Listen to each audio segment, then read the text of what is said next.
welcome to The Explainer. Today, we're taking a look at the Norwegian banking giant DNB ASA, but specifically from an investor's point of view.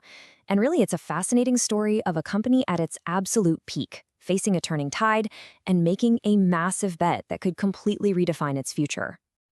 All right, let's start with this number, 17.5%. In 2024, DNB put this number on the board. Now, if you're an investor, a figure like that, it should make you sit up and pay attention. But what on earth does it actually mean? Well, it means this wasn't just some good year for them. This was a generational peak, a high point in profitability they haven't seen in 20 years. That 17.5% is their return on equity, basically the key measure of how well they make money for their shareholders, and it put DNB at the very top of the food chain in European banking. So how did they even get here? What makes this bank such a powerhouse in the first place?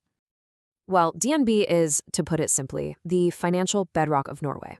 I mean, they have a market share that's almost impossible to challenge. They're incredibly efficient, and they operate with what you'd call a fortress balance sheet. That CET1 ratio you see, that's just a fancy way of saying they have a ton of capital to absorb any shocks. On top of all that, they're a world leader in niche areas like shipping, and oh yeah, their biggest shareholder is the Norwegian government.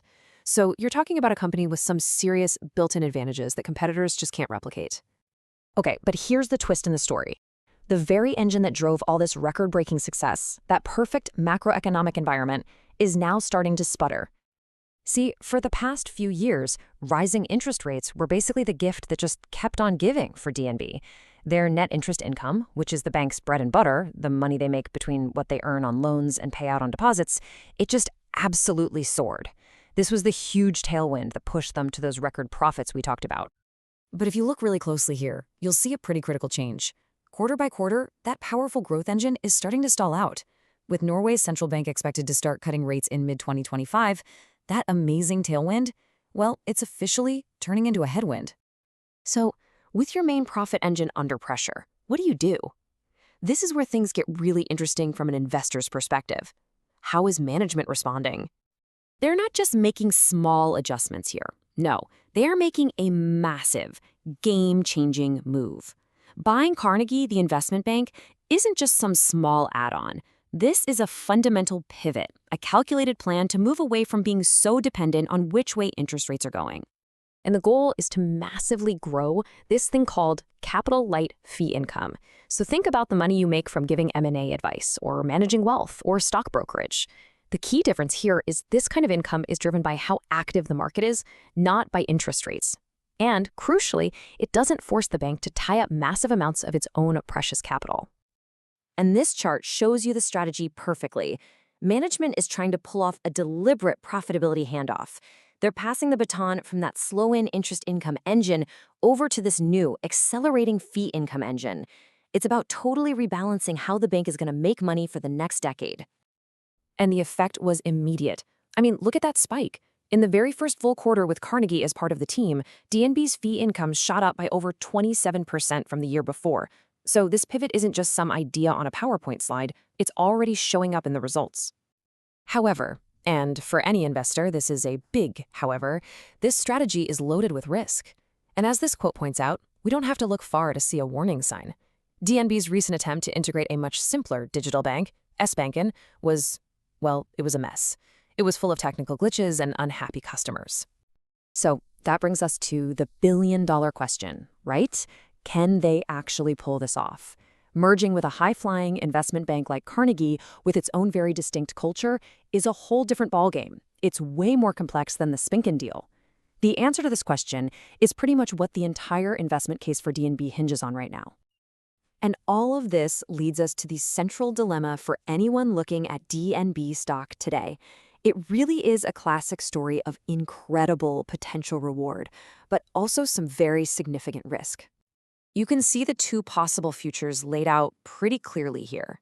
The bull case, the pivot is a huge success, and they create this new diversified Nordic powerhouse that can deliver high returns no matter what interest rates are doing. The bear case, the Carnegie integration goes sideways, the new fee income doesn't make up for the drop in lending profits, and the whole thing disappoints. And the market is basically split right down the middle, and that's where you find either the opportunity or the trap. But let's not forget the starting point here. Even with all these big questions, DNB is still an absolute best-in-class bank. When you line them up against their biggest Nordic rivals, you can see just how efficient they are. That low cost-to-income ratio really stands out, and their capital position is rock solid. They are starting this huge transition from a position of incredible strength. Okay, so let's boil this all down. What should you, as a potential investor, really take away from all this? First things first, the stock pays a really nice dividend. At these levels, that yield gives you a pretty substantial cash return, which is great while you wait to see how this whole strategic pivot plays out. And second, once you add in the bank's consistent share buybacks, the total shareholder yield, that's the total cash being returned to you as an owner, gets even better, climbing up toward that 7 to 8% range. That provides a really strong cushion, a nice margin of safety. Now, looking ahead, these are the vital signs. These are the numbers you need to watch in DNB's quarterly reports.